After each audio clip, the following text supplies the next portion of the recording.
He is here, Delisle Properties. Stephen Delisle is with us, and Stephen, we're looking at the real estate market, the trends, what you've got for sale. You're going to cover it all in 5 minutes. We're going to do our best. Right. Just jump right in there, buddy. Always good to see you. So what are the numbers you're seeing, like the end of April? What's happening with the market? Yep. So if you look at the new listings slide, you can see that we're up in this category. And by the way, these numbers are presented to us by the Greater Greenville Association of Realtors.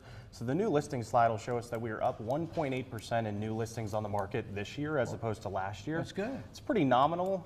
If you look at the inventory slide as well, you can see that we're up in this category 3 months actually of inventory, which is kind of nice because last year we only had 1 month of inventory.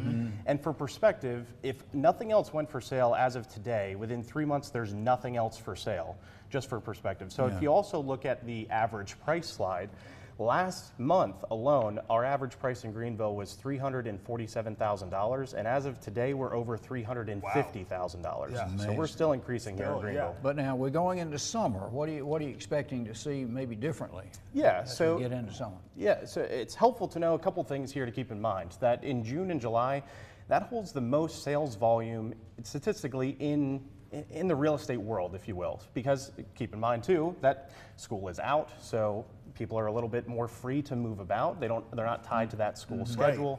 And while we do have increasing demand, supply can't keep up with that demand. That's why we only have 3 months of inventory. Also, the interest rates are also a little bit stagnant right now, which is building a little bit more consumer confidence. So all in all, it's going to be a pretty competitive summer. Yeah, so what would you say to folks that are looking to buy or sell? Our producer was just looking at on your website right now, and she's like, ooh, this looks nice. What would you say to folks that are thinking about doing one or the other? So it's helpful to know as a seller, you're going to be competing against a few more houses that you would not normally in like Q1, for example. So for you as a seller, it's helpful to know that because you have a little bit more houses that you're going to be competing against, it's going to dictate what you can ask for your home. As a buyer, you're going to have more options to choose from. In Q1, you might have, let's say, 4 to 6 houses that might fit your needs, and now you have, let's say, 6 to 7. So just keep in mind that there's a little bit more inventory to choose from as a buyer, and you're going to be competing a little bit more as a seller. Well, choice is Makes good, sense. right?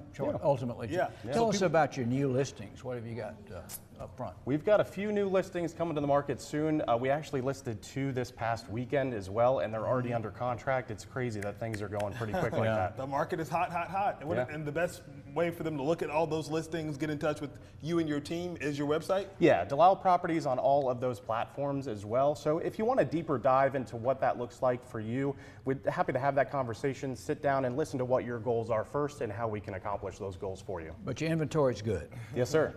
And they have a lot of fun on social media too, so be sure to just follow. a little bit. Be sure to follow them. Thank you guys so much. We appreciate it. DelisleProperties.com is the Thanks, website. Steve. You can go and check it out. Thanks. Sell, sell, sell. Sell, sell, sell.